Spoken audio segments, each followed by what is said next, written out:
Je voulais proposer donc bonjour, toutes et tous et merci de vous joindre à nous pour notre deuxième webinaire en français du partenariat de recherche Immigration et résilience en milieu urbain.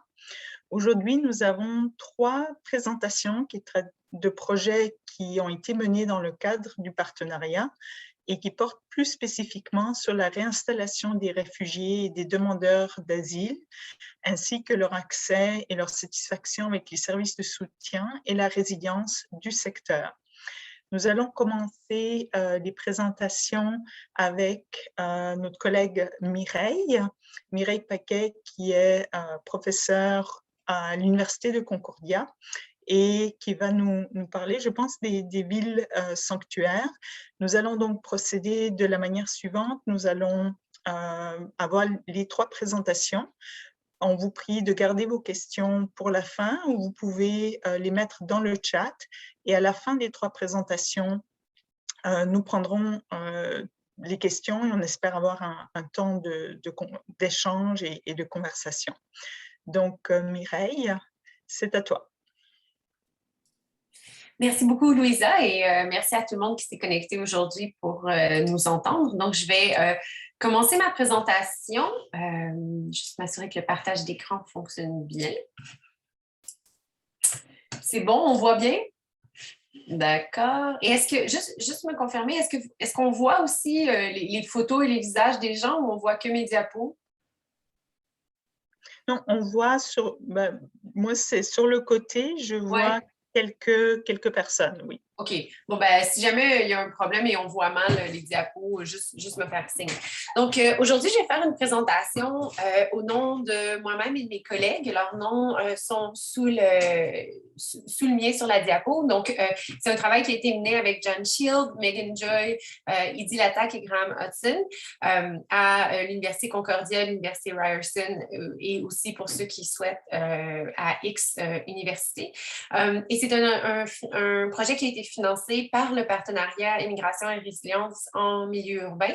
Et notre projet visait vraiment à comprendre comment les organismes d'aide aux immigrants vivaient, faisaient l'expérience et considéraient aussi les politiques municipales de sanctuaire ou encore d'accès sans peur.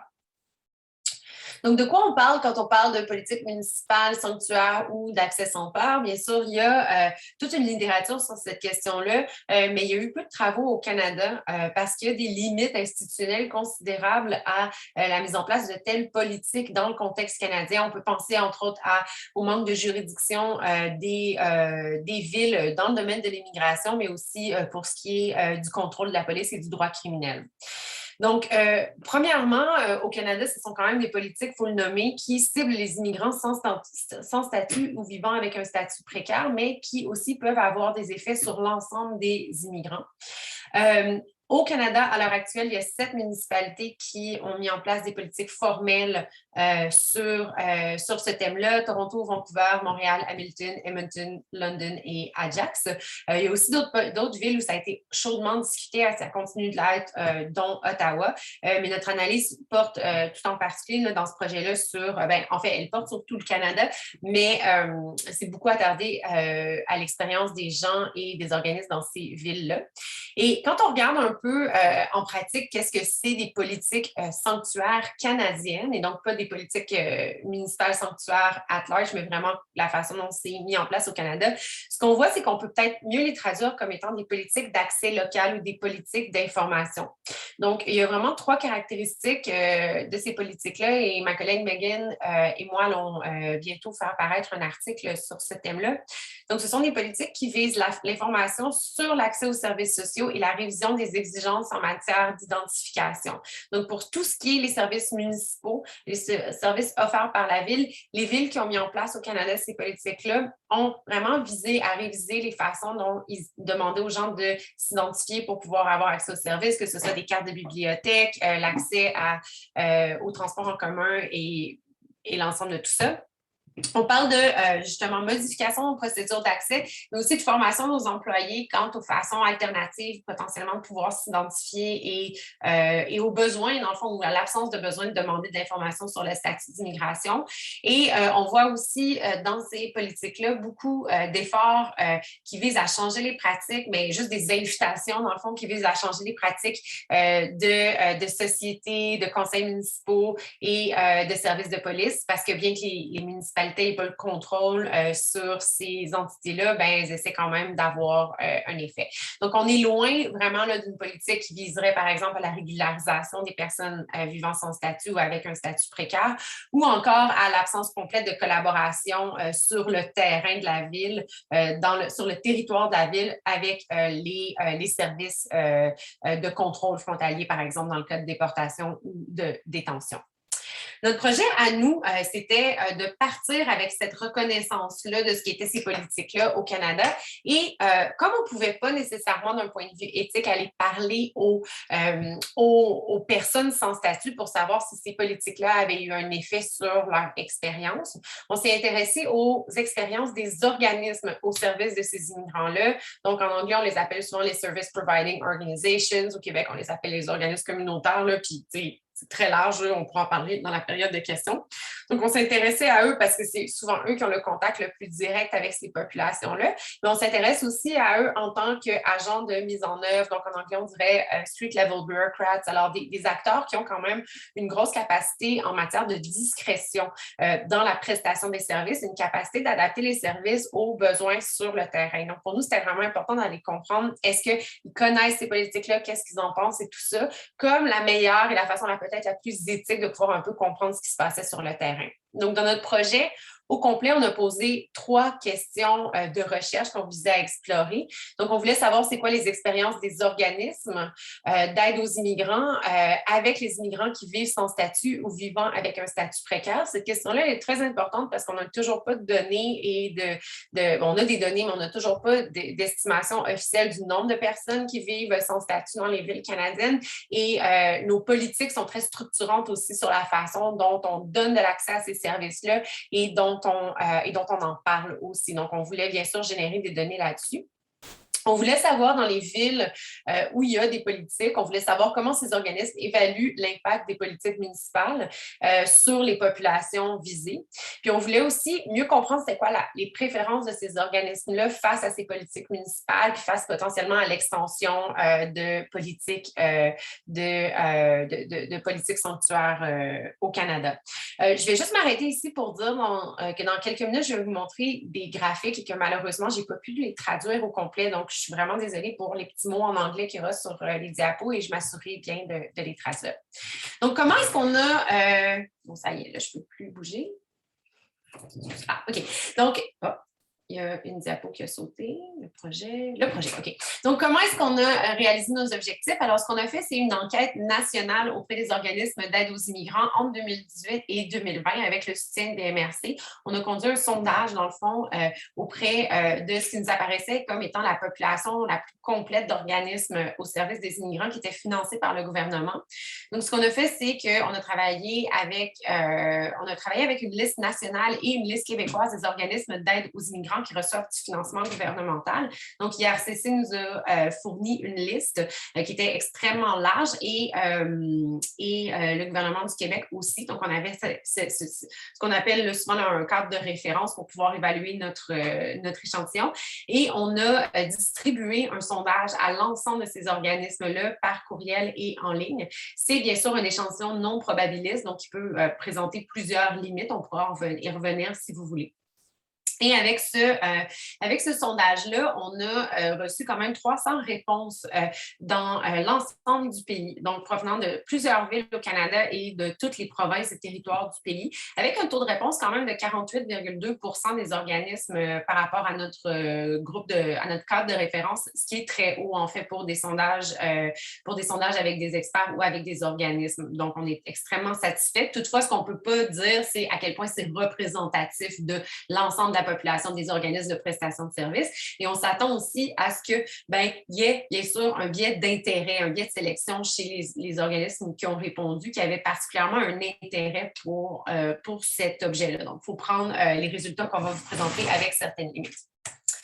Donc, notre première question, c'était de savoir quelles sont les expériences des organismes avec les populations que sont les immigrants vivant sans statut ou avec un statut précaire. Donc, la première chose dans notre sondage, c'est qu'on a vraiment posé la question d'entrée de jeu aux organismes. Est-ce que vous posez des questions sur le statut d'immigration des personnes lorsque vous leur offrez des services et est-ce que c'est important d'entrée de jeu? On a quand même 76 des organismes dans notre échantillon qui s'informent sur le statut d'immigration d'entrée de jeu quand les personnes viennent chercher des services, c'est beaucoup. Et il n'y avait pas vraiment de différence entre les villes qui travaillaient dans des villes avec les organismes qui travaillaient dans des villes sanctuaires et qui ne travaillaient pas dans des villes sanctuaires. La majorité, la raison la plus importante pour ça, c'est à cause des règles de financement et des exigences en matière de rapport. Donc, les organismes nous ont vraiment dit explicitement, nous demandons le statut en premier lieu parce que nos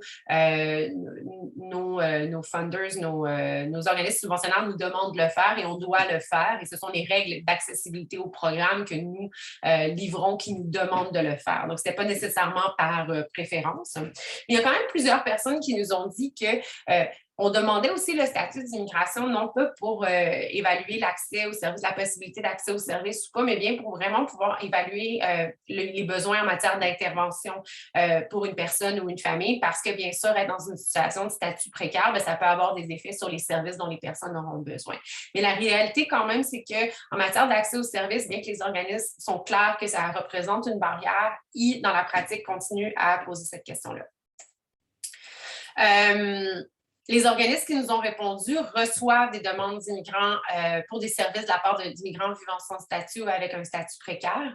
Et dépendamment là, des organismes, c'était entre de une demande jusqu'à 20 demandes par mois. On n'est pas en mesure, avec la façon dont la collecte de données a été faite, là, de pouvoir quantifier est-ce qu'il y a une variation dans la taille de l'organisme puis tout ça. Mais pour nous, ce qui était important, c'est que c'est quand même une constante. Donc, ce n'est pas quelque chose qui arrive juste à Toronto et à Montréal. Ça arrive dans toutes les villes, ça arrive partout. Et les organismes nous disent qu'ils ne sont vraiment pas outillés de la même façon pour nécessairement répondre à ces demandes-là. Les services les plus demandés par les personnes qui vivent sans statut ou avec un statut précaire sont des recommandations en matière de services juridiques, deuxièmement, de l'assistance concernant le statut, de l'information sur les ressources et les références, des services de santé et finalement des services d'emploi. Excusez-moi. Ah, c'est compliqué, hein, le partage des écrans. Et c'est ça, seulement 21% des organismes qui ont participé nous ont dit avoir accès à du financement pour servir explicitement ces populations-là. Donc, ils ont vraiment un décalage entre ce qui est offert, ce qui est demandé en termes de services, puis ce qui est reçu. Et la majorité de ce financement provient d'organismes privés ou caritatifs et non pas des gouvernements, avec des exceptions, bien entendu. Donc, ici, j'ai quelques citations d'organismes qui nous parlent un peu là, de leur expérience. Donc, quelles sont leurs expériences avec ces populations. Donc, on nous dit, nous évaluons leurs besoins et tout ça, mais dans la dernière ligne de la première citation, cependant, il s'agit d'un travail bénévole car nous ne sommes pas rémunérés pour ça. Nous continuons à offrir des services selon les besoins, même si nous n'avons pas de financement et nous n'offrons pas formellement de services à ce groupe, mais nous aidons si nous le pouvons. Puis c'était vraiment ça qu'on recevait beaucoup comme commentaire par rapport à ça. L'idée que même si on n'a pas les ressources pour le faire, on continue à servir et où on oriente les gens vers d'autres services. La deuxième question qu'on me posait, c'était comment ces organismes évaluent l'impact des politiques dans leur ville si elles vivaient dans ces villes-là. Et ici, je vais malheureusement avoir des diapos avec un peu de texte en anglais. Donc, la première chose qu'on a demandé aux gens, c'est de nous parler un peu est-ce qu'ils considéraient que même s'ils vivaient dans une ville sanctuaire, les immigrants qu'ils servaient rapportaient des demandes en matière de statut d'immigration d'harmonisation ou de clarification du statut par plusieurs services municipaux. Et on a posé la question pour ce qui est des services d'urgence, du genre ambulanciers, pompiers, la police, les services de transport en commun et tout ça. Et on peut voir qu'il y a vraiment une variation considérable avec des services, je peux penser au transit et tout ça, où on demande presque jamais de l'information. La police, où on continue foncièrement à le faire. Et même chose, par exemple, pour les officiers réglementaires, là, pour ce qui est du logement et d'autres choses, par exemple. Donc, je pense que ce qu'on voit ici, c'est qu'il y a vraiment des tendances variables au sein des différents services municipaux. Et ce qu'on a vu aussi, c'est qu'il y a vraiment, il semble y avoir une différence, et ça, je n'ai pas cette diapo ici, mais une certaine différence entre, il y a une différence notable, excusez-moi, entre les villes où, parce qu'on a posé la question aussi aux organismes qui travaillent dans des villes où il n'y a pas de politique sanctuaire. Et ce qui nous semblait intéressant, c'est qu'il y a plusieurs répondants, il y a plusieurs services, par exemple la police et les services d'urgence, où les répondants rapportaient qu'on demandait plus, on avait plus de requêtes par rapport au statut dans les villes sanctuaires que dans les villes non sanctuaires. Puis ça, bien sûr, ça nous pose des questions par rapport potentiellement au biais, encore une fois. Est-ce que ça veut dire que les organismes sont potentiellement juste plus sensibles à ça et que la politique crée des attentes aussi? Donc ça serait quelque chose à explorer dans d'autres recherches. On a aussi posé la question aux organismes en leur demandant comment, à votre avis, ou selon ce que vous vivez, l'expérience de vos clients, là, des immigrants que vous servez, a changé depuis la mise en œuvre de la politique. Puis on s'est basé sur deux arguments normatifs souvent amenés par les gens qui écrivent sur les villes sanctuaires. Donc, le premier, c'est le sentiment de peur. Donc, l'idée que, en général, les villes sanctuaires permettraient, ou les politiques sanctuaires permettraient aux immigrants sans statut de se sentir moins apeurés, d'avoir moins de crainte par rapport à la déportation. Et ici, on peut voir qu'en général, les organismes qui travaillent dans les villes sanctuaires nous ont rapporté qu'il n'y a pas particulièrement un changement dans l'expérience de leurs clients pour ce qui est de leur sentiment de peur. Par contre, on a aussi posé la question d'une autre façon, en plutôt posant la question par rapport au sentiment de se sentir en sécurité dans la ville. Donc, pas tant la peur de la déportation et du contrôle frontalier, mais plus un sentiment de sécurité qui serait basé sur l'appartenance à la ville. Puis là, on peut voir, là, je suis désolée si vous ne voyez pas la dernière barre, mais on peut voir généralement que c'est plus positif. Notre échelle est très large, mais généralement, les organismes proposent qu'il y a eu quand même un aspect positif, un élément positif pour leurs clients. Bien entendu, c'est des mesures qui sont très limitées, mais ça démontre vraiment l'intérêt au Canada de commencer à évaluer les résultats associés à ces politiques-là, ce qu'on n'a vraiment pas fait à l'heure actuelle. On s'est seulement intéressé à les décrire, dans mes travaux y compris. Là, je pense qu'on est peut-être rendu à penser à des mesures là, pour vraiment voir qu'est-ce qui marche pas, qu'est-ce qui a un effet, qu'est-ce qui n'a pas d'effet. Et finalement, on a demandé aux organismes de nous parler des préférences face à ces politiques-là. Qu'est-ce qu'ils voudraient voir dans l'avenir? Qu'est-ce qu'ils voudraient voir comme intervention municipale? Et ce qu'on a reçu de notre sondage, c'est un soutien général à des politiques officielles qui promettent que le statut ne sera pas demandé pour la prestation des services. Mais on a aussi vu un soutien général pour l'augmentation de la mobilisation des élus et des institutions municipales pour soutenir les populations sans statut. Dans d'autres pays, y compris aux États-Unis, souvent, les politiques sanctuaires sont accompagnées de travail politique de la part des maires et des acteurs locaux pour le changement des politiques nationales qui créent de la précarité, de l'insécurité, la perte de statut. Au Canada, on a très peu vu ça encore et les organismes semblent avoir un appétit pour ça. Voilà, encore une fois. On voit aussi un fort désir des organismes de voir les gouvernements municipaux devenir plus actifs en matière de logement et d'accès à la santé pour ces populations. Et ça nous intéresse d'autant plus que ce n'est pas nécessairement des domaines de compétences et des domaines dans lesquels les municipalités, surtout dans le cas de la santé, là, ont les capacités pour devenir plus actifs, mais il y avait vraiment un désir parce que je pense que ce sont deux secteurs où il y a vraiment des besoins pour ces populations-là. En même temps, il y a de l'ambivalence. Et là, ici, j'ai mis trois citations de gens qui nous ont écrit dans le sondage. Il y en a qui nous ont dit vraiment qu'elles sont très représentatives, ces citations-là. Donc, il y a un répondant qui nous ont dit non, là, les municipalités, là, avec la question genre de la perte de statut, là, puis de la précarité, là, genre, non, on ne fait pas confiance à la municipalité, ça ne nous intéresse pas, puis genre, keep the municipalities out of things. Il y en a qui étaient plus axés justement sur les limites de compétences et de juridiction des municipalités en disant les choses que les gens ont vraiment besoin, qui sont vraiment importantes pour ces immigrants-là, ben, genre, la municipalité n'a pas de pouvoir là-dessus, fait que ça ne sert à rien.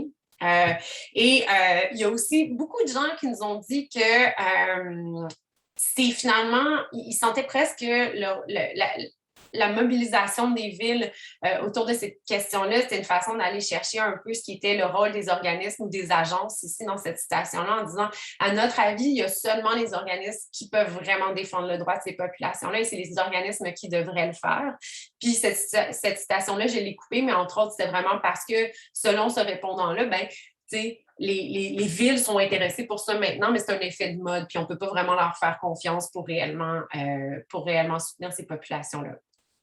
Donc, pour conclure, mais dans le fond, ce qu'on voit pour nous dans cette étude-là pan-canadienne, c'est que les organismes d'aide aux immigrants sont ambivalents à l'égard de ces politiques-là.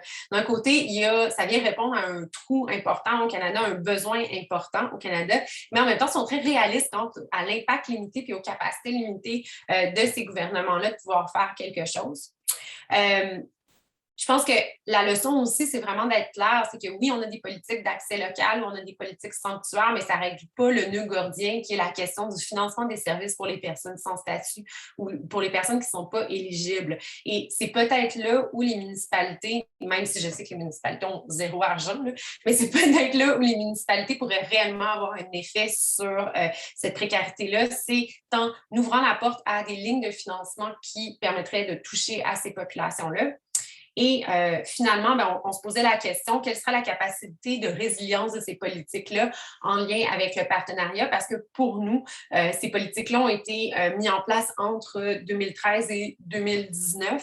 Et on se demande, dans le monde post-COVID, puis avec des changements qui s'annoncent aussi au régime de financement des services aux immigrants, comment est-ce que les villes vont se positionner? Puis est-ce qu'elles vont continuer à vouloir s'impliquer là-dedans? Puis à cet égard-là, ben, moi, en tant que Montréalaise, je suis très, très intéressée aux résultats de mon élection municipale. Si jamais Denis Coderre est réélu, est-ce que l'espèce de politique qui a été mise en place par l'administration Plante après la déclaration que lui avait mise en place sera maintenue? Ben, ça reste à voir. Mais c'est ça.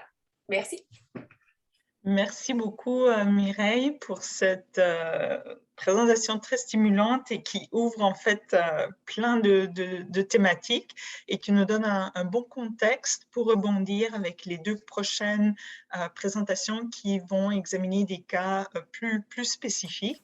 Donc, nous poursuivons avec Annick Dauphin de l'Université du Québec en Outaouais qui va nous parler du cas de Gatineau et j'imagine les réfugiés syriens et les enjeux de service. À toi. Merci, Louisa. J'ai partagé mon écran. Donc, laissez-moi savoir s'il y a des problèmes avec le partage d'écran.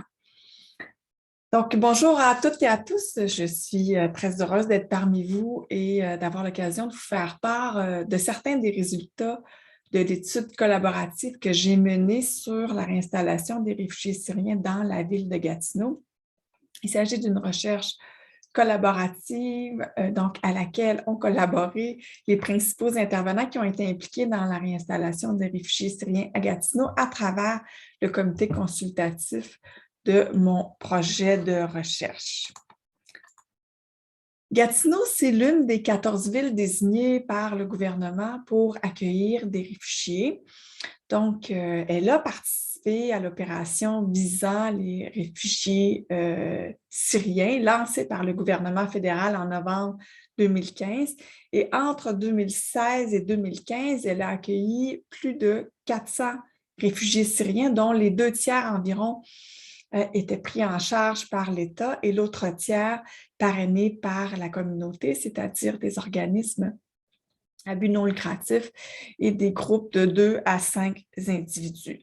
Les objectifs de mon projet de recherche étaient essentiellement de faire un portrait de la réinstallation des réfugiés syriens accueillis à Gatineau sur différents plans, le logement, la francisation, l'emploi, les interactions sociales, le sentiment d'appartenance, les plans d'établissement à long terme, et de comprendre les facteurs qui ont favorisé versus entravé leur réinstallation, leur résilience et du coup leur insertion dans le contexte de Gatineau pour, en bout de ligne, faire des recommandations visant à bonifier l'offre de services. Lorsqu'on a mené l'étude, il y a un petit nombre, et j'insiste, un petit nombre de points de vue divergents entre les acteurs qui ont fait surface concernant la bonne façon de faire la réinstallation. Et ce sont de ces dissensus-là dont je veux vous parler aujourd'hui. Et puis, je précise d'entrée de jeu que l'opération de réinstallation de réfugiés syriens à Gatineau s'est bien déroulée de façon générale. Et pour ceux et celles qui souhaiteraient connaître les résultats du bilan que j'ai mené, le rapport de recherche est disponible sur mon site Web. Je pourrai tout à l'heure mettre le lien à mon rapport de recherche dans le chat. Mon objectif aujourd'hui, c'est plutôt de donner l'occasion aux points de vue divergents qui ont émergé dans mon étude, de leur donner l'occasion de s'exprimer plus librement et puis de dialoguer entre eux. Les dissensus concernent essentiellement, donc, ce que je disais, la bonne façon de faire la réinstallation et la bonne façon. Ce que j'entends par la bonne façon, c'est celle qui va favoriser la résilience et l'insertion des réfugiés, mais également la résilience de ceux des personnes qui les soutiennent. Il y a trois principales dissensions qui ont émergé. La place des bénévoles dans l'architecture des services de réinstallation, le soutien du gouvernement municipal à des groupes monoethniques et l'approche de prise en charge des réfugiés parrainés par l'État. Pour situer les divergences de point de vue, je vais d'abord vous décrire très brièvement le contexte gatinois et les approches théoriques et méthodologiques qu'on a utilisées dans notre étude plus large. Donc, Gatineau, c'est la 4e plus grande ville du Québec avec une population d'un peu plus de 3300 habitants selon le dernier recensement qui date quand même maintenant de 2016. La ville possède le 2e taux le plus élevé d'immigrants nouvellement arrivés de la province, donc juste après Montréal. Une particularité de Gatineau, c'est qu'elle est située à la frontière d'Ottawa, une ville qui est 3 fois plus grande que Gatineau et où la langue anglaise prédomine et dont également la proportion de la population issue de l'immigration est plus élevée qu'à Gatineau. Donc, il y a des dynamiques transfrontalières fluides entre Gatineau et Ottawa, notamment sur le plan commercial et le plan de l'emploi. Mais les nouveaux arrivants à Gatineau ne peuvent pas bénéficier de l'infrastructure d'accueil et d'accompagnement qui est située à Ottawa et qui est beaucoup plus développée que celle qu'on a à Gatineau. À Gatineau, il n'y a qu'un seul organisme mandaté par le gouvernement pour accueillir et installer les réfugiés pris en charge par l'État. Donc, dans le cadre de notre grand projet de recherche, on a eu recours au concept de résilience sociale pour tenter de comprendre comment les ressources sur lesquelles les réfugiés peuvent compter dans leur milieu, les ressources humaines, les politiques, les services, et j'inclus ici le type de parrainage, ainsi que le contexte local le contexte local dans lequel ils évoluent que je viens d'évoquer. Comment tout ça, ça peut faciliter, soutenir, renforcer leur trajectoire de réinstallation et de là, identifier des domaines, des aspects qui pourraient être améliorés. Au plan méthodologique, on a utilisé un devis mixte séquentiel intégré, c'est-à-dire qu'on a simplement mené à partir de mars 2019 un sondage auprès des familles de réfugiés syriens arrivés entre 2016 et 2018. Ensuite, à l'automne 2019, on a mené 16 entretiens semi-dirigés auprès d'intervenants les ayant accompagnés pour élucider certains résultats du sondage qu'on avait mené au préalable et également pour connaître le point de vue des praticiens et de comprendre leur propre expérience avec les familles de réfugiés. Et suite à l'analyse des entretiens semi-dirigés, on a amorcé notre 3e et dernière collecte de données en janvier 2020 qui a consisté à mener des entretiens semi-dirigés, mais cette fois auprès des familles de réfugiés elles-mêmes pour enrichir notre compréhension de leur expérience et puis pour clarifier certains des résultats, encore une fois, du sondage et des entretiens qu'on avait menés avec les intervenants. On a dû mettre fin à nos entretiens en mars 2019 en raison de la pandémie, après avoir pu rencontrer les hommes et les femmes adultes de 8 familles. Je vous présente maintenant les 3 grands dissensus qui ont fait surface lors de notre étude. Le premier concerne donc la place des bénévoles dans l'architecture des services de réinstallation. Les bénévoles, en dehors des groupes de parrainage, étaient très nombreux. Ils se comptaient par centaines lors de la grande arrivée des réfugiés syriens à Gatineau à l'hiver 2016, qui étaient si nombreux, en fait, que l'organisme communautaire mandaté par le gouvernement pour accompagner les réfugiés, que l'organisme en question était littéralement submergé et ne réussissait pas à organiser tout ce monde-là et à mettre à profit l'énergie et l'enthousiasme des volontaires. Et les volontaires, les bénévoles se rendant compte que l'organisation était insuffisante, d'une part, et d'autre part, dans l'objectif de mieux contrôler les opérations qu'ils voulaient mener, il y a des groupes de bénévoles qui ont décidé d'œuvrer de façon autonome, c'est-à-dire sans être chapeautés par l'organisme mandaté par le gouvernement. Ils ont, par exemple, de façon autonome, distribué des vélos, des tablettes, des ordinateurs usagés remis en état aux familles. C'est ce qu'on voit la photo ici, là, en bas. C'est ça, c'est une opération où on a remis en état des vélos et qu'on a ensuite distribué aux familles. Et peut-être de façon encore plus importante, il y a des groupes de bénévoles qui ont offert un soutien à la francisation à domicile, axé sur la vie quotidienne et un soutien là, qui était assez important. L'un des problèmes auxquels les groupes de bénévoles indépendants ont fait face, c'était de se faire connaître, c'était de faire connaître leur existence aux familles de réfugiés. Pour des raisons de confidentialité et de sécurité, l'organisme mandaté n'acceptait pas de fournir ni les coordonnées des réfugiés aux groupes de bénévoles indépendants, ni les coordonnées des groupes de bénévoles indépendants aux réfugiés. Donc, les volontaires indépendants devaient se fier au système de bouche à oreille entre les familles de réfugiés pour se faire connaître. Ça a eu pour conséquence d'accroître le travail des bénévoles, tenter de se faire connaître, et d'autre part, de manquer probablement des familles qui n'étaient pas en contact avec les réseaux dans lesquels eux évoluaient. Du point de vue de l'organisme mandaté, les groupes de bénévoles indépendants n'avaient pas la légitimité requise pour que les coordonnées soient transmises.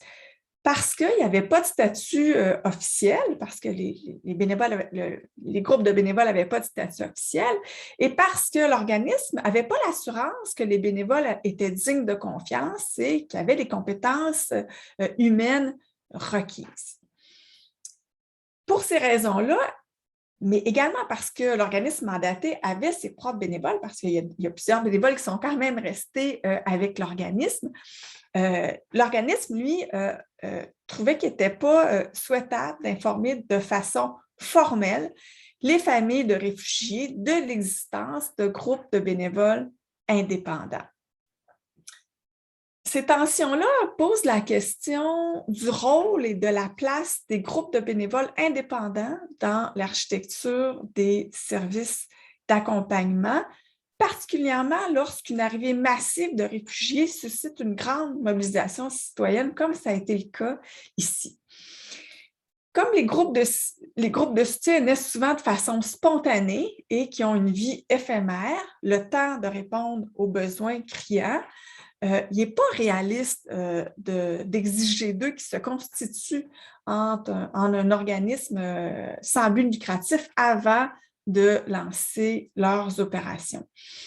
En d'autres mots, ça pose la question de comment fonder la légitimité de ces initiatives-là sans freiner leur élan, étant donné qu'elles contribuent indéniablement à renforcer la résilience des réfugiés. Et ça, c'est bien documenté dans mon rapport de recherche que ces initiatives-là ont vraiment fait un travail extraordinaire. Le deuxième dissensus concerne le soutien du gouvernement municipal à des groupes mono-ethniques. Donc, comme vous le savez probablement, puis comme Mireille en parlait déjà, les administrations municipales, même des petites et moyennes villes, sont de plus en plus interpellées à agir en matière d'inclusion. Lors de l'opération visant les réfugiés syriens, la ville de Gatineau a joué un rôle actif. En fait, elle a été plus active qu'elle ne l'avait jamais été dans l'accueil des réfugiés. Elle était membre du comité d'accueil créé pour l'opération visant les réfugiés syriens, un comité qui regroupait tous les acteurs de première ligne impliqués dans la réinstallation. Elle a joué un rôle de coordination et un rôle de liaison auprès d'eux. Elle a, entre autres, encadré les communications publiques relatives à l'arrivée des familles et des réfugiés à Gatineau. Elle a veillé à ce qu'un message et des informations soient transmises aux citoyens. Elle a, par exemple, créé un document d'information qui a été utilisé par le centre d'appel non urgent 311. Qui a été aussi mis en ligne sur son site, puis sur le site de l'organisme mandaté. Un autre document, foire aux questions. Et elle a aussi soutenu les acteurs de première ligne dans la préparation de leurs activités et elle a organisé en parallèle des activités complémentaires aux leurs. Elle a, par exemple, collaboré avec Centraide Outaouais à canaliser l'énergie et l'enthousiasme de nombreux citoyens qui voulaient contribuer en organisant 2 journées de collecte de dons matériels auxquels un très grand nombre de citoyens ont répondu. Malgré tout cela, il y a certains citoyens qui auraient souhaité que la Ville en fasse encore plus. Ils souhaitaient que la Ville organise des activités de rapprochement culturel destinées aux réfugiés syriens et qu'à défaut de le faire, qu'elles soutiennent à tout le moins les bénévoles qui étaient prêts à en organiser en leur procurant un soutien financier ou du matériel. Par exemple, il y a des groupes de bénévoles qui ont organisé une sortie, un match d'hockey, comme on voit ici là, sur la photo du bas, un match d'hockey de l'équipe locale de Gatineau. Ils ont organisé une visite au Parlement canadien, des sorties au cinéma, un spectacle de valorisation culturelle qu'on voit ici sur l'image à droite. Et là, je vous en nomme que quelques-uns. Or, la Ville refusait de soutenir ce genre d'activité-là parce qu'elle a pour politique de financer des activités qui s'adressent à tous les groupes ethniques et pas seulement à un groupe en particulier, comme c'était le cas ici, c'est-à-dire exclusivement aux Syriens. La question de savoir si les villes devraient soutenir le financement des associations ethnoculturelles monoethniques, elle n'est pas nouvelle. Elle déborde aussi le cadre municipal et puis elle interpelle les autres paliers de gouvernement. Et au cœur des hésitations municipales et des autres paliers de gouvernement se trouve généralement la crainte de discriminer entre des groupes ethniques et aussi de favoriser le repli identitaire des groupes ethniques ciblés. Cette position-là qui peut être fondée peut néanmoins poser problème lorsque certains groupes d'immigrants qui ont des besoins particuliers et que des activités qui leur seraient dédiées pourraient favoriser leur résilience. Le dernier dissensus dont je veux vous faire part concerne l'approche de prise en charge des réfugiés parrainés par l'État. L'organisme mandaté pour accueillir et réinstaller les réfugiés parrainés par l'État à Gatineau a une longue feuille de route de 40 ans. Et l'idée que l'intégration est un processus bidirectionnel comportant des obligations autant pour la société d'accueil que pour les nouveaux arrivants est au cœur de sa philosophie d'accompagnement. D'une part, la société d'accueil doit veiller à offrir aux nouveaux arrivants un environnement inclusif et bienveillant dans lequel ils vont pouvoir accéder à diverses ressources et services qui vont favoriser leur intégration. Mais d'autre part, les nouveaux arrivants doivent prendre les rênes de leur intégration et investir dans leur réinstallation en tirant profit des ressources et des services qui sont mis à leur disposition. Donc, on sait que cette perspective-là fait largement consensus dans les milieux académiques et pratiques, mais son opérationnalisation peut être sujette à débat. Pour l'organisme mandaté, il est important de montrer aux réfugiés parrainés par l'État comment faire les choses d'eux-mêmes pour qu'ils puissent voler de leurs propres ailes à l'issue de leur période de parrainage, c'est-à-dire à l'issue des 12 mois. Il y a d'autres intervenants qui, eux, jugeaient que les réfugiés parrainés par l'État avaient dû se débrouiller trop par eux-mêmes, trop rapidement, et plusieurs réfugiés parrainés par l'État partageaient ce point de vue-là et se sont sentis livrés à eux-mêmes, et ça ressort très clairement dans mon rapport. L'un des risques à accompagner trop étroitement les réfugiés, c'est en effet qu'ils ne développent pas leur indépendance.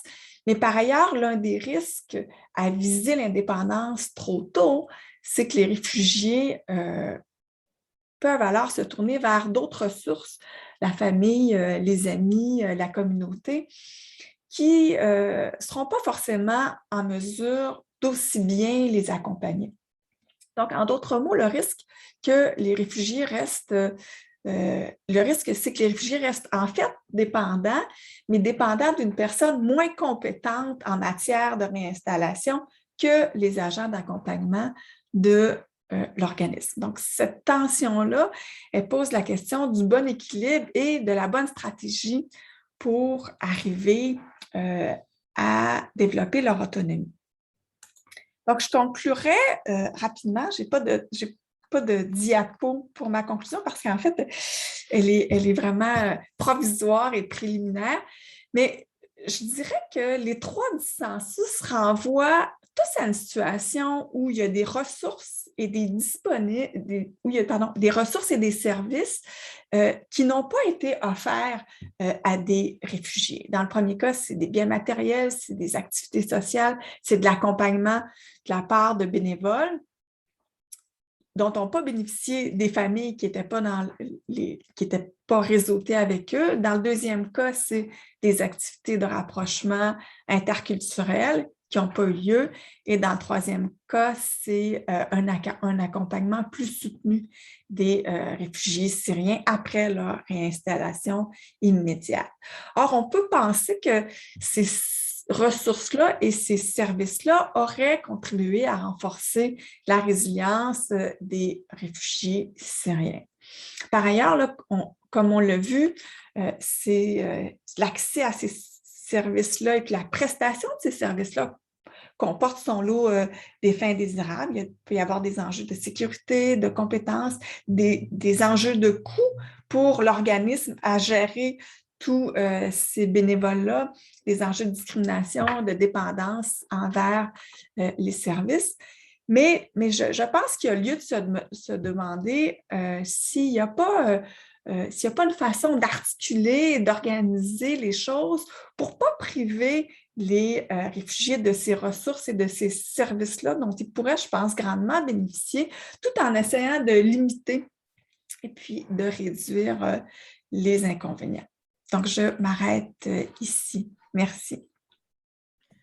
Merci beaucoup, Annick. Et puis là, j'ai très hâte d'entendre Frédéric Dejean de l'UQAM, l'Université du Québec à Montréal, qui lui va nous parler du cas de Montréal et des églises et d'autres organismes qui ont travaillé auprès de réfugiés et de demandeurs d'asile, ou peut-être plus de demandeurs d'asile que de réfugiés.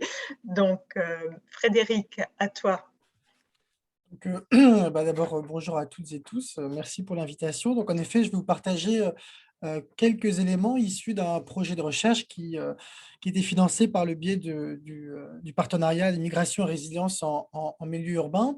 Et moi, je vais vous parler plus particulièrement du rôle des églises protestantes évangéliques dans l'accueil des demandeurs d'asile haïtiens. Donc, c'est un terrain qui a été réalisé en 2018 en collaboration avec un chercheur postdoctoral, donc Emerson Jean-Baptiste, comme l'indique la slide.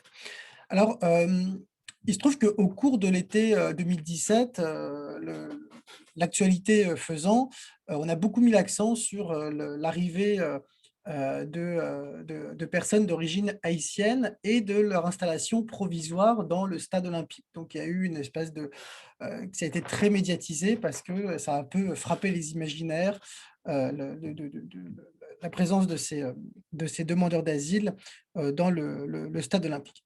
Bon, il se trouve qu'au cours de l'année 2017, en effet, les populations d'origine haïtienne ont été la majorité des demandeurs d'asile entrés au Québec, puisqu'ils représentaient 30% de l'ensemble des demandeurs d'asile. En revanche, ce qui était vrai pour l'année 2017, par la suite, on a vu qu'en 2018-2019, la part relative des personnes haïtiennes a considérablement été réduite.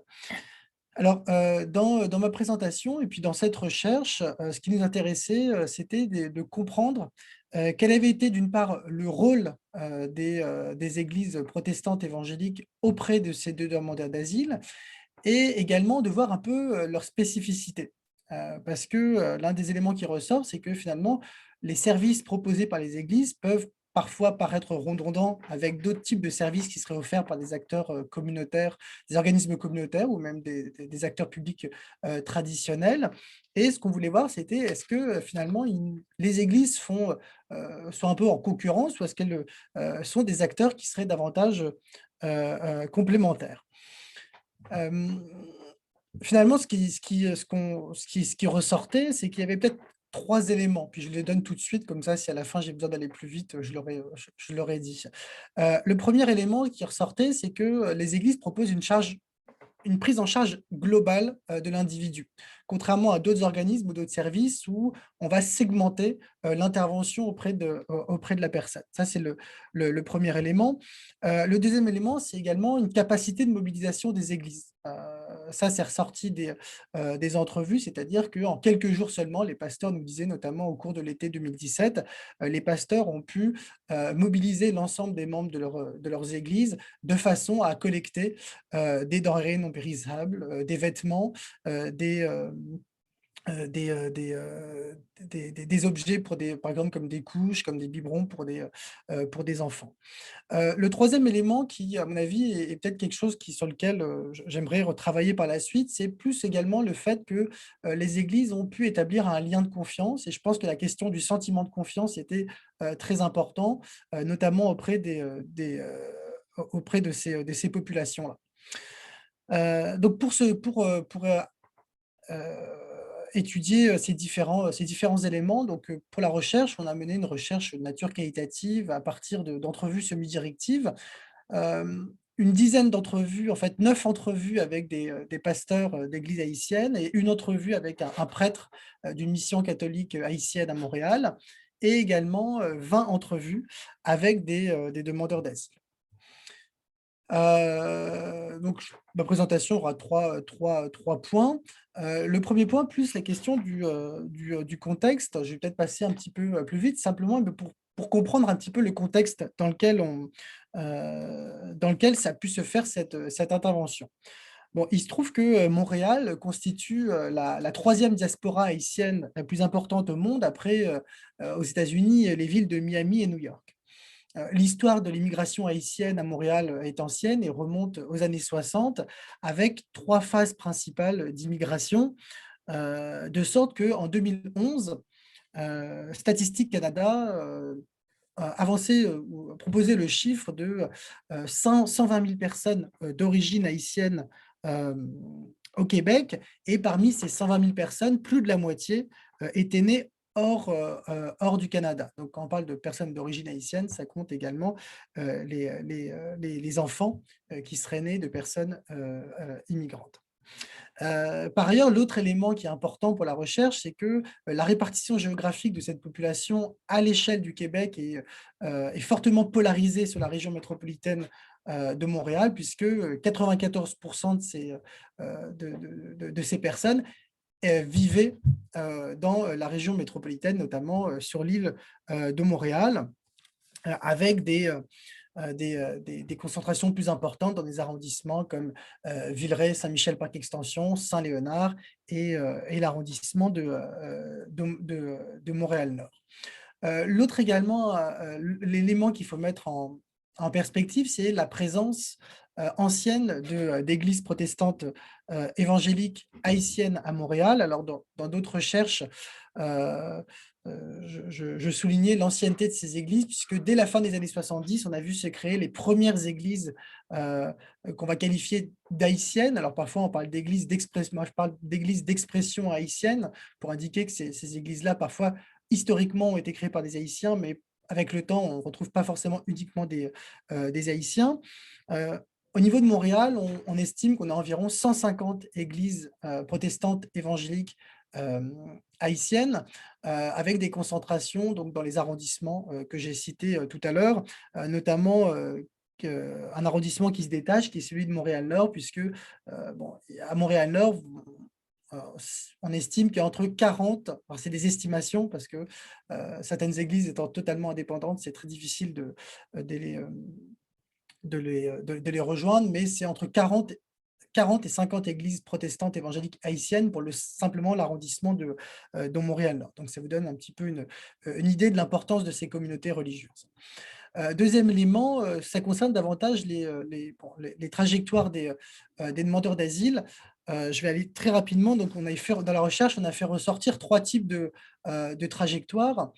Des personnes qui ont choisi le Canada et qui sont directement arrivées d'Haïti, des personnes qui ont passé plusieurs années aux États-Unis suite au tremblement de terre de 2010, et une troisième catégorie de personnes qui, elles, ont vécu en Amérique latine, notamment au Brésil, et qui ensuite sont remontées jusqu'au Canada.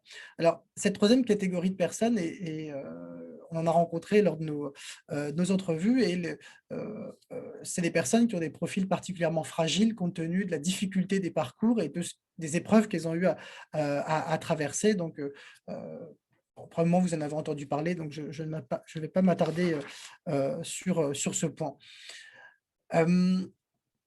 Peut-être, je rentre vraiment dans le vif du sujet, c'est la question des domaines d'intervention des églises. Alors, l'intervention des églises auprès des demandeurs d'asile n'a pas été ça n'a pas initié un mouvement au sens où les églises avaient déjà des dispositifs de soutien et d'accompagnement des personnes immigrantes. Donc, c'est quelque chose d'assez classique et bien documenté par la littérature scientifique, que ce soit en contexte européen ou en contexte états-unien, ou même ici au Québec, où la recherche a montré que dans des églises dites ethniques, donc au Québec, des églises latino-américaines, africaines ou afro-caribéennes, les églises issues d'immigration, dans leur grande majorité, proposent de l'accompagnement pour les immigrants.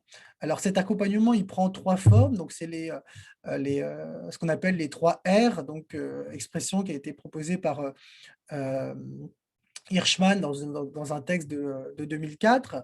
Donc, ces 3 R, alors donc j'ai repris les termes anglais que j'ai traduits en français de façon à conserver les 3 R. C'est le refuge, la respectabilité et les ressources. Alors, la dimension refuge, c'est tout le soutien moral, le soutien émotionnel, le soutien psychologique dont l'individu a besoin lorsqu'il est en situation d'immigration. C'est valable je dirais des immigrants économiques et ça l'est d'autant plus dans le cas des demandeurs d'asile. Le deuxième R concerne la respectabilité. Alors la respectabilité, c'est plus au niveau de la reconnaissance que les gens vont recevoir et notamment le fait d'être, reconnu comme une personne ayant une certaine valeur, ayant une certaine compétence et étant digne de respect. Et dans les entrevues, ce qui ressortait, c'est que pour une partie des personnes, cette reconnaissance-là qu'ils ne trouvaient pas forcément au niveau de la société d'accueil, aller le trouver dans le regard ou dans le regard qu'on portait sur eux, dans le groupe religieux. Et enfin, le troisième R, c'est tout ce qui concerne les ressources, qui peuvent être des ressources, alors ça, c'est assez classique, des ressources à la fois, des ressources matérielles, donc ça peut être des vêtements, ça peut être des aliments, ça peut être également de l'argent, mais ça peut être également des ressources d'ordre, je dirais davantage, non matériel, comme de l'accompagnement pour des démarches administratives ou par exemple pour faire un CV. Hem, Dans le cas des demandeurs d'asile, je souligne le rôle, la question de la mise en contact entre les églises et les demandeurs d'asile et je pense que ce point est important, pas simplement pour souligner comment est-ce que les gens sont en contact avec les églises, mais également pour mettre de l'avant un point dont j'ai parlé en introduction, qui est toute la question, de la relation de confiance.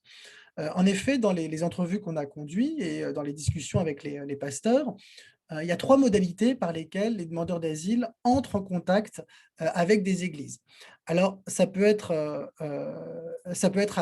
à travers un ami, ça peut être également à travers un membre de la famille et ça peut être plus rarement, le fait du hasard. Donc, en dehors de cette troisième modalité, la question de la social de la du lien, établi à travers un ami ou à travers un membre de la famille, permet d'indiquer, qu'on que la question du lien de confiance, est important puisque c'est quelqu'un à qui on a envers qui on a une certaine confiance qui nous, qui, qui fait connaître ou qui fait entrer en contact, le demandeur d'asile avec, l'Église. Et enfin, il y a un dernier cas, qui est intéressant, c'est, le fait que, les églises en question, sont des églises montréalaises, mais il faut se placer à une échelle internationale et dans bien des cas, on a des églises qu'on pourrait qualifier de transnationales, qui ont des liens, pas forcément avec des églises au Québec, mais avec des églises dans d'autres pays, notamment aux États-Unis. Alors, c'est d'autant plus vrai pour des églises qui appartiennent à des dénominations, protestantes évangéliques, comme par exemple, les Églises de Dieu, qui ont des églises à la fois au Canada, mais également aux États-Unis et des pasteurs nous ont expliqué comme je l'ai indiqué ici sur l'image, où le pasteur explique que, il est arrivé d'avoir des coups de téléphone de pasteurs depuis les États-Unis, qui connaissaient des personnes qui allaient quitter le pays, qui allaient se rendre au Canada et donc ils recevaient comme ça des coups de téléphone et il y a même dans certains cas où les demandeurs d'asile arrivent avec une lettre, d'un pasteur américain, demandant aux pasteurs québécois, d'accompagner ou d'aider, le demandeur d'asile. Donc cette dimension transnationale, me semble assez spécifique tout à fait, tout à fait intéressante. Hem, Sur notre terrain de recherche, dans les entrevues conduites avec les demandeurs d'asile, mais également avec les pasteurs, finalement, il y avait 2 grands domaines, d'intervention. Enfin, il y a plusieurs domaines d'intervention, notamment, l'intervention pour tout ce qui concerne, l'administratif. Puis ça, ce qu'on a vu dans les entrevues, c'est que, les pasteurs expliquaient que les communautés la communauté n'avait pas forcément une connaissance exhaustive des différentes démarches administratives et donc il a fallu, sur une base empirique, se constituer des connaissances sur les démarches spécifiques aux demandeurs d'asile qui sont pas des réalités connues par l'ensemble des immigrants. Donc là, j'ai mis, donc on avait donc dans les entrevues conduites, c'est sûr que la plupart des églises proposaient ce type de soutien-là, qui ne donnait pas forcément lieu à la création, je dirais, dans l'église, d'un département spécifiquement voué à l'administration, mais qui se faisait de manière un petit peu empirique ou de manière organique. Souvent, c'était le pasteur lui-même qui prenait en charge les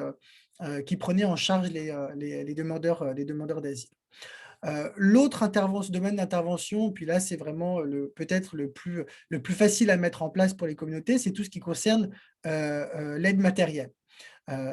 Donc là, j'ai mis une citation où la personne explique qu'on l'a aidé au niveau dans la recherche du logement et au niveau du déménagement. J'allais dire déneigement, c'est un lapsus, c'est mes angoisses qui sont transmises. Ce qui ressortait même dans certains cas, c'est que certains demandeurs d'asile, qui n'étaient pas forcément de confession protestante, se rendaient dans les églises. Donc, on a eu des cas de demandeurs d'asile de confession catholique qui expliquaient qu'en arrivant à Montréal, ils se sont tournés vers des églises protestantes parce que ils avaient entendu dire que les protestants évangéliques offraient davantage d'accompagnement, qu'il y a une mission catholique haïtienne à Montréal et ils n'en avaient pas forcément entendu parler. Le dernier élément que je voudrais souligner, c'est dans ma troisième section, c'est finalement cette exploration de l'Église comme espace de résilience. Donc là, je m'appuie sur le concept de résilience qui est ici bien connu, que j'associe à une autre notion qui est peut-être un petit peu moins connue, qui est celle de religious coping, que je l'ai laissé en anglais parce qu'en fait, il n'y a pas de traduction française pour l'expression, et même dans la littérature francophone, régulièrement, on va utiliser l'expression telle qu'elle. Alors, bon, la résilience, ça, c'est quelque chose qu'on connaît bien. En ce qui concerne cette notion de coping, donc on pourrait traduire en français, on pourrait dire cette capacité à faire face. Il y a des travaux, alors c'est surtout des travaux anglophones qui sont intéressés depuis les années 90, notamment dans des travaux en psychologie et puis en psychologie de la religion. Comment est-ce que la religion, dans certains cas, peut être un adjuvant mis au service qui permet aux individus de faire face à des situations difficiles. Alors, les deux termes parfois sont employés comme étant synonymes. Néanmoins, il y a une petite différence entre les deux, c'est que, comme je l'ai indiqué, le coping renvoie davantage à des expériences quotidiennes qui peuvent être vécues, tandis que la résilience va être davantage liée à un traumatisme. Si on essaye de voir un petit peu qu'est-ce qui est ressorti de notre terrain. Ici, j'ai mis un certain nombre de citations qui sont des citations issues de la littérature. Ce n'est pas ici du terrain, mais c'est 3 citations que je trouve intéressantes. La première, c'est celle du sociologue allemand Simmel, qui est l'un des premiers à avoir proposé une définition en sociologie, une définition que je qualifie relationnelle de la religion. C'est-à-dire que finalement, pour Simmel, puis je trouve que c'est particulièrement intéressant pour notre terrain, la religion, c'est une façon particulière de créer du lien. Donc, ce n'est pas forcément une relation de verticalité, mais il y a aussi une relation d'horizontalité entre les individus. Et probablement que vous avez entendu, il y a souvent on donne cette étymologie du terme religion qui viendrait du verbe latin religare, signifiant relier. Bon, l'étymologie a été largement discutée par les linguistes, mais elle est tout de même intéressante, c'est que sur un plan sociologique, la religion, c'est ce qui crée du lien, et ce qui ressortait de notre terrain, c'est que c'est un lien qui est d'autant plus facilité que les gens partagent quelque chose en commun et partagent une foi commune. Et que dans les entrevues, je n'ai pas mis de citation ici, mais dans les textes qui ont été écrits, il y a plusieurs citations qui montrent que le lien est possible, le sentiment de confiance est facilité par le fait que les gens partagent partagent une même foi. Bon, c'est quelque chose d'assez bien connu. Max Weber, déjà à son époque, voyageant aux États-Unis, mettait l'accent sur cet élément-là. Le deuxième élément, c'est quelque chose qui me semble aussi, qui est fortement ressorti des entrevues avec qui ont été conduits, c'est l'idée que l'expérience du déplacement, l'expérience potentiellement traumatisante du déplacement va être mise en mots à partir d'un répertoire religieux. Donc, c'est-à-dire pour les individus, ils vont raconter leur histoire à partir de ressources religieuses. Donc, l'expérience qui a été vécue devient une expérience de nature religieuse. Alors, on n'était pas très étonnés dans les entrevues, par exemple, les gens vont comparer leur parcours migratoire aux pérégrinations du peuple hébreu dans le désert à la sortie d'Égypte. Donc, il y a toujours cette idée que l'expérience individuelle va être amenée à quelque chose de plus général, mais vont proposer une lecture religieuse. Puis ça, Frédéric, Oui. excuse-moi, il faudrait conclure, Ah, si bah, tu j'ai peux. presque fini. OK, Alors, parfait. je vais arriver directement à ma conclusion. Donc, on a repéré 2 niveaux de résilience, hein, dans notre recherche, une résilience davantage sociale, mais également un niveau qui est spirituel. Là, je voudrais indiquer peut-être des pistes de recherche qui me semblent intéressantes et que j'espère dans les années à venir pouvoir creuser. C'est la question de l'arrimage entre l'intervention spirituelle et l'intervention psychosociale, notamment de la part des responsables religieux. Parce qu'en fait, la limite est très fine entre les deux types d'intervention, et les responsables religieux eux-mêmes reconnaissent qu'ils ne sont pas toujours équipés pour répondre à certains besoins. Troisième élément, c'est la capacité de mobilisation, ça j'en ai parlé. Et enfin, le quatrième élément qui, à mon avis, est peut-être le plus sujet à débat, c'est tout ce qui concerne la légitimité ou la reconnaissance que reçoivent les organisations religieuses dans leurs interventions auprès des demandeurs d'asile ou des réfugiés, notamment au Québec, où la question de la laïcité est très forte. Puis là, je l'ai vu sur d'autres terrains, mais au niveau de la ville de Montréal, dans les arrondissements, il y a des arrondissements où des fonctionnaires vont être très, très rétifs à l'idée de travailler avec des groupes religieux parce que, dans leur perspective, ça serait contraire au principe de laïcité. Donc, il y aurait beaucoup à dire sur la compréhension qu'ils ont de la laïcité ou de l'usage qu'ils en font, mais je pense que ça, c'est vraiment un élément important qui mériterait d'être creusé dans les années à venir. Et je m'arrête ici. Excellent. Merci beaucoup pour ce partage de résultats vraiment fascinants. Je sais que Mireille doit nous quitter, mais je me demande néanmoins si tu peux prendre une minute pour parler au sujet du commentaire de Jill. Tu as répondu dans le chat, mais ce que tu peux dire, et après, on te dit au revoir et on ouvrira les questions aux autres présentations. Et puis, Frédéric, s'il te plaît, si tu peux enlever ta diapo, comme ça on peut se voir un peu mieux. Merci. Merci Damaris, merci Louisa, excuse-moi, et je suis vraiment désolée de devoir quitter. À la question de Jill, qui était plus un commentaire qu'une question, en fait, là, pour elle, elle nous disait, dans le fond, moi, ce qui me semble un enjeu encore, c'est la collaboration de la police avec l'Agence des services frontaliers. Bien évidemment, c'est ça l'enjeu. Et c'est là où les politiques municipales de sanctuaires au Canada sont vraiment une espèce de puzzle parce qu'elles ne peuvent absolument rien contre cette réalité. Les gouvernements municipaux ne sont pas les patrons et l'autorité, ils n'ont pas l'autorité sur les services de police. Donc, ce serait au gouvernement fédéral de mandater potentiellement à la fois l'Agence de la sécurité frontalière, de contrôle de sécurité frontalière, ou encore de changer le droit criminel pour empêcher cette collaboration-là. Donc, la réalité, c'est qu'on a des politiques sanctuaires avec des gros guillemets. Là, vous remarquerez que partout dans la présentation, il y a des guillemets parce que ce n'est pas non plus un langage qui est très utile pour décrire ça.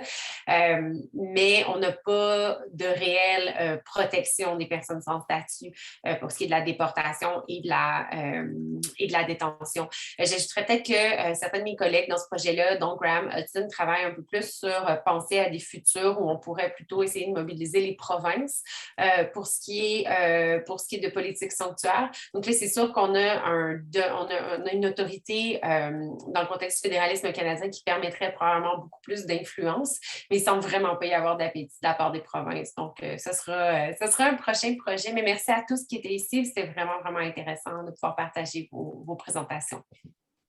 Merci beaucoup, Mireille. À bientôt.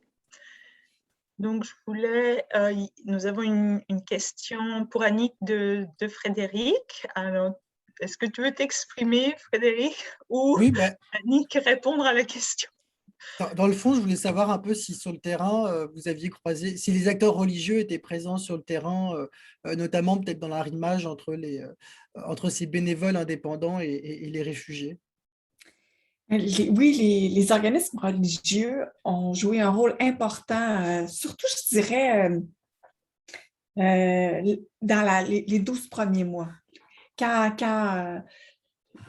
Au moment de l'arrivée des réfugiés syriens, il y avait à la fois le centre islamique de l'Outaouais qui était très impliqué, qui a fait plein de choses avec les familles.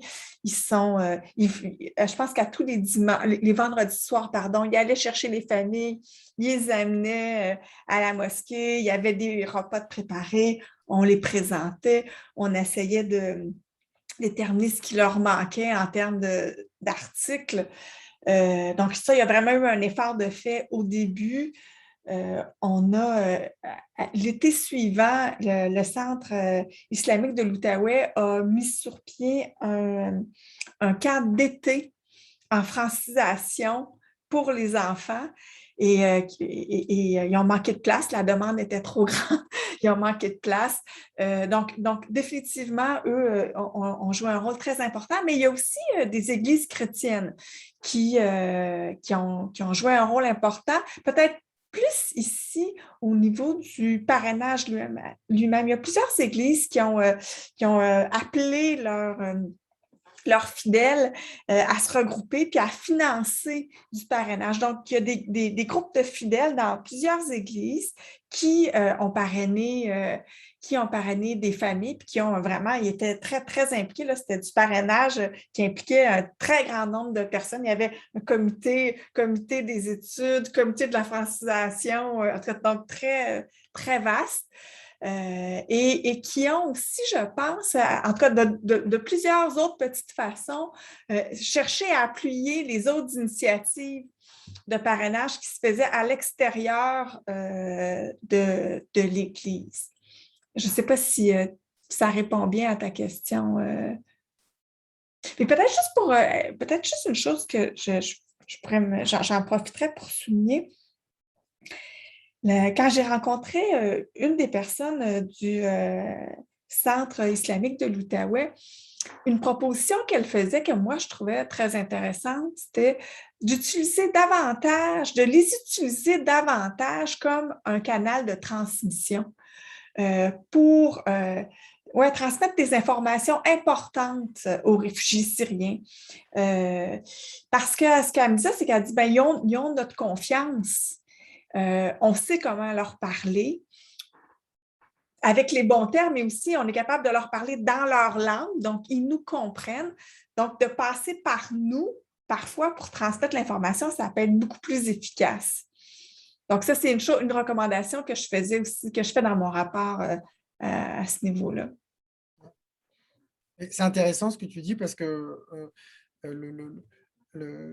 l'utilisation des groupes religieux comme canal ou comme courroie de transmission d'informations, en tout cas en contexte montréalais, on l'a vu, mais au moment de la pandémie. Parce qu'au début de la pandémie, c'est à ce moment-là, la ville de Montréal, par le biais du service de la diversité et de l'inclusion sociale, ils ont commencé à faire le tour de tous les groupes religieux pour transmettre l'information de la santé publique.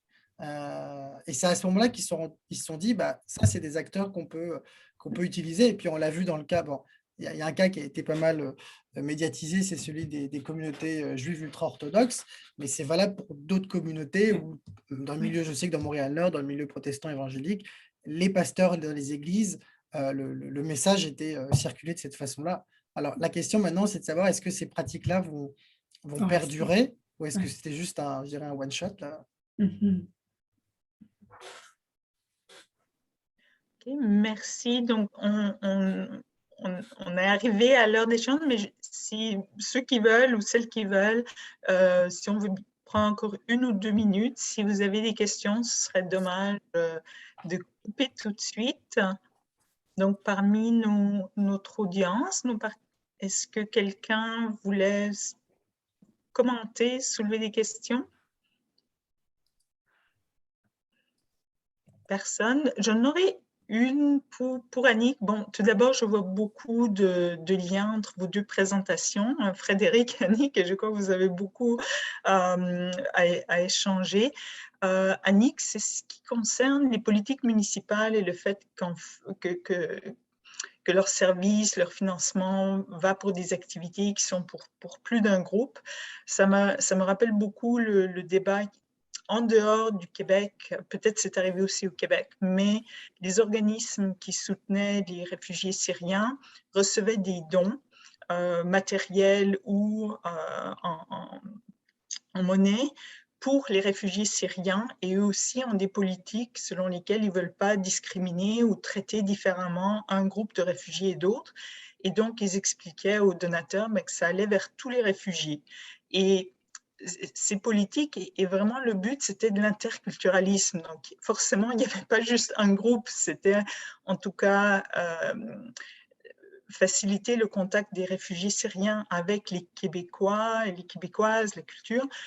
S'il n'y avait pas possibilité de cibler des activités qui sont en fait ouvertes à tout le monde, et ceux qui sont intéressés peuvent participer. On imagine que beaucoup des réfugiés syriens, mais il y avait probablement d'autres réfugiés parce qu'il y a beaucoup de réfugiés à Gatineau. Historiquement, c'est un centre d'accueil. Donc, ça aurait aussi bénéficié aux autres réfugiés. C'était juste par rapport à l'expérience des organismes qui ont dit, on ne va pas faire pour un seul groupe, on va distribuer. Oui.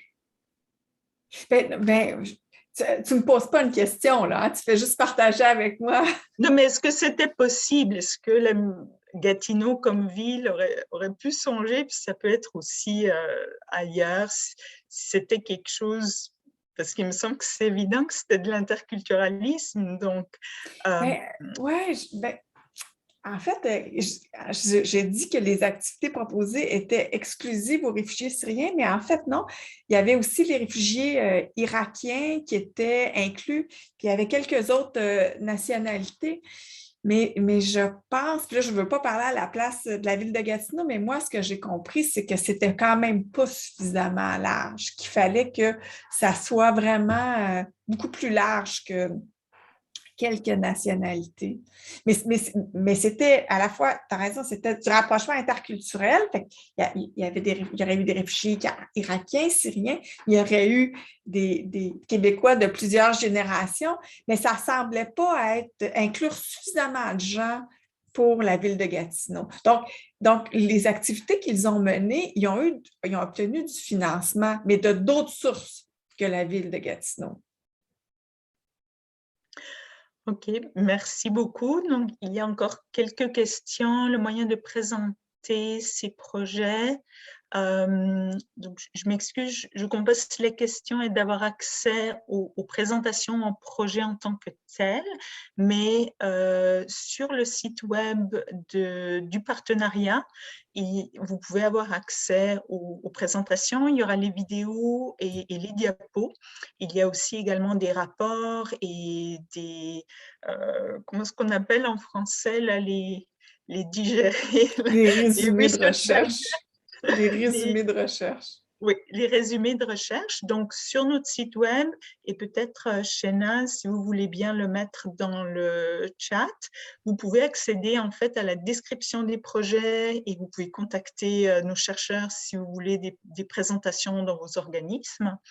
Et puis, une toute dernière question, a-t-on un bilan en termes d'intégration ou de régularisation des statuts des demandeurs d'asile haïtiens?